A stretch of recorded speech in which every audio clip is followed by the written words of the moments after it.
E aí pessoal, tudo bem? Aqui é o Rony, professor de Física.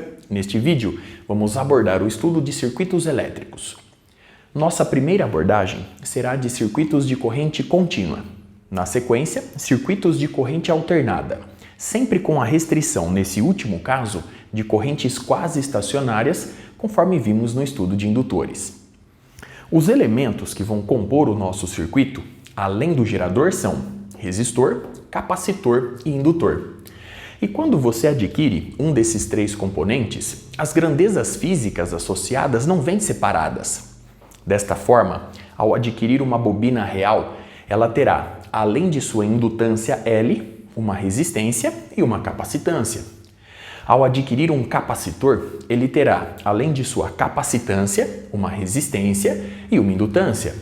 E ao adquirir um resistor, ele terá, além de sua resistência, uma capacitância e uma indutância.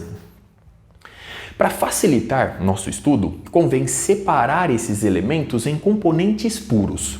Desta forma, toda a resistência do circuito, incluindo a dos fios de ligação, estará concentrada no resistor.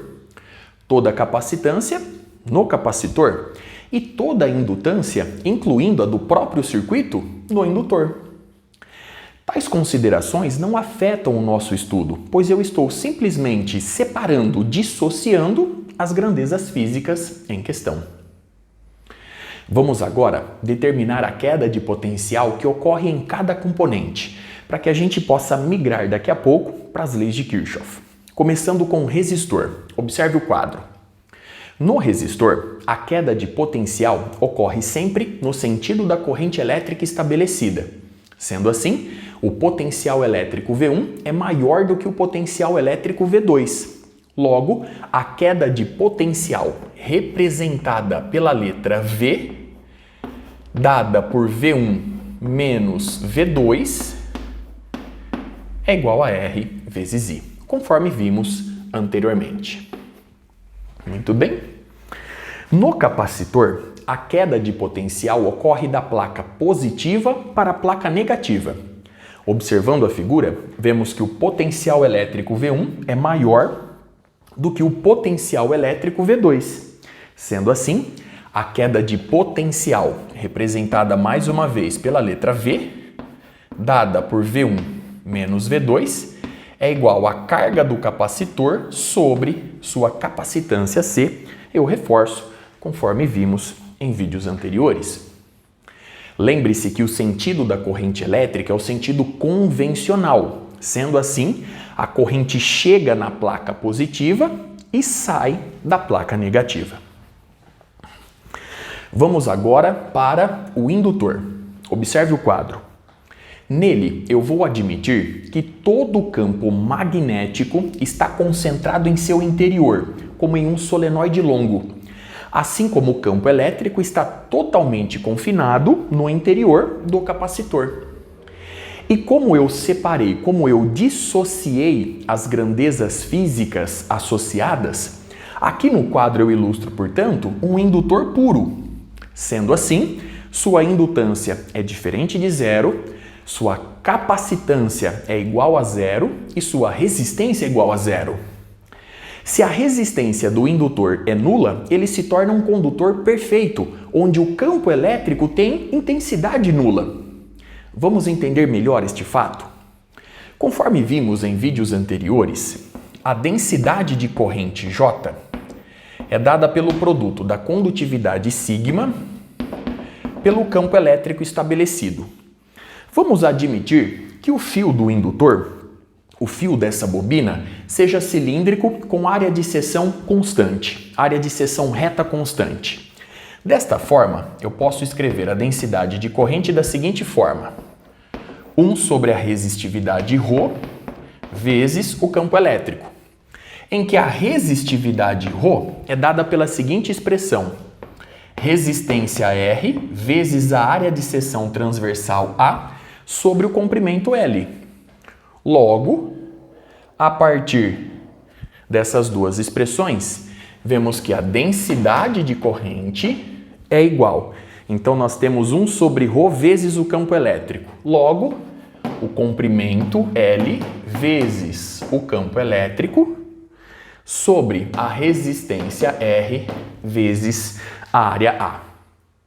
Observe a expressão obtida, os cálculos realizados até aqui. Agora note o seguinte, se a resistência do indutor vai para zero, se ela tende a zero, a densidade de corrente explode, ela vai para infinito. Isso não pode acontecer. A densidade de corrente tem que possuir um valor bem definido. Logo, se a resistência vai para zero, o campo elétrico também vai para zero, pois essa indeterminação faz com que a densidade de corrente J assuma um valor bem definido como deve ser. Muito bem? E como o campo magnético está totalmente confinado no interior do indutor, nós podemos, a partir daí, a partir dessa consideração, definir muito bem a diferença de potencial entre seus terminais. Para fazer isso, observe o indutor mais uma vez. Eu construí no quadro um caminho fechado.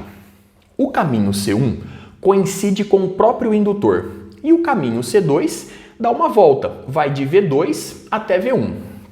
Conforme vimos nos últimos vídeos, a força eletromotriz no indutor, representada pela letra E ou epsilon, se você preferir, é menos L dI dt e ela é dada pela circulação do campo elétrico ao longo do caminho fechado C, ilustrado no quadro. Esse caminho fechado C é composto pelo caminho C1 mais o caminho C2. Consequentemente, menos L dI dt é igual. Essa circulação eu posso abrir em duas integrais de linha. Uma integral do produto escalar do vetor E pelo vetor dl ao longo do caminho C1, que coincide com o indutor, mais uma integral de linha do produto escalar do vetor E pelo vetor dl ao longo do caminho C2. Ora, no indutor, o campo elétrico tende a zero, vai para zero.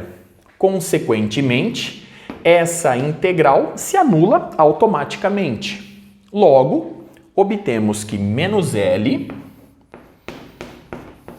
dI dt é igual à integral do produto escalar do vetor E pelo vetor dl ao longo do caminho C2. Muito bem?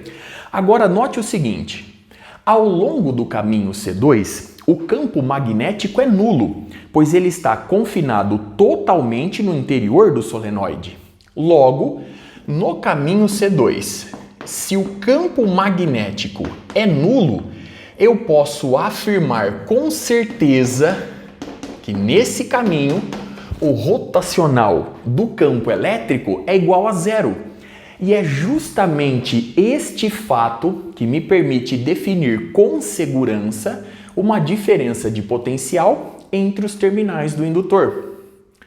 Retomando a expressão aqui abaixo, vemos que essa integral de linha nada mais é, perceba que eu estou indo, antes de mais nada, do ponto 2 até o ponto 1. Portanto, essa integral de linha, conforme já sabemos, é o negativo da diferença.